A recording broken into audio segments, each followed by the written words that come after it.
Ketua Umum atau Ketum PDIP Megawati Soekarno Putri dipastikan tidak hadir dalam proses pelantikan Presiden dan Wakil Presiden RI terpilih Prabowo Subianto dan Gibran Rakabuming Raka pada Minggu 20 Oktober 2024 besok. Diketahui, alasan Megawati tidak hadir dalam acara tersebut karena kurang fit.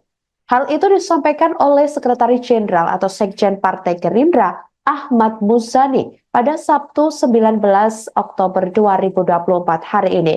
Kabar ketidakhadiran Megawati tersebut didapat Muzani dari Ketua Fraksi PDIP di MPR RI, Ahmad Basarah. Ia mengatakan bahwa Megawati sedang flu sehingga memutuskan untuk beristirahat.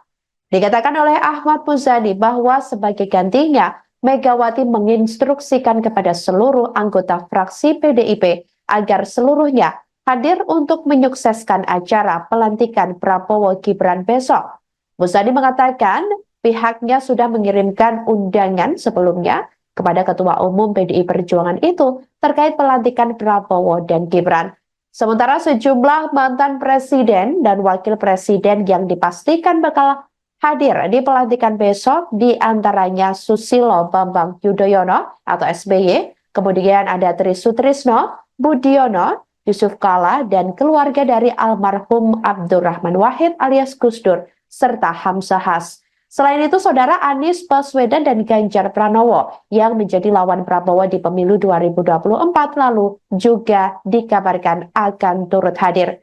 Sebagai informasi, Prabowo Subianto dan Gibran Rakabuming Raka akan dilantik sebagai Presiden dan Wakil Presiden pada Minggu 20 Oktober 2024 besok.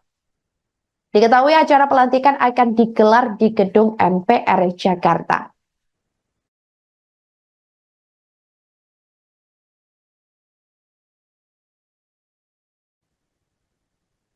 Demikianlah Viral News kali ini, Saudara. Jangan lupa download aplikasi Tribun X untuk informasi lebih lengkap di www.tribunx.com. Dan jangan lupa untuk menyaksikan acara pelantikan Presiden dan Wakil Presiden RI terpilih Prabowo Subianto dan Gibran Rakabuming Raka besok hanya di kanal YouTube Tribun News. Sekian dan terima kasih. Tribun X sekarang menghadirkan lokal menjadi Indonesia.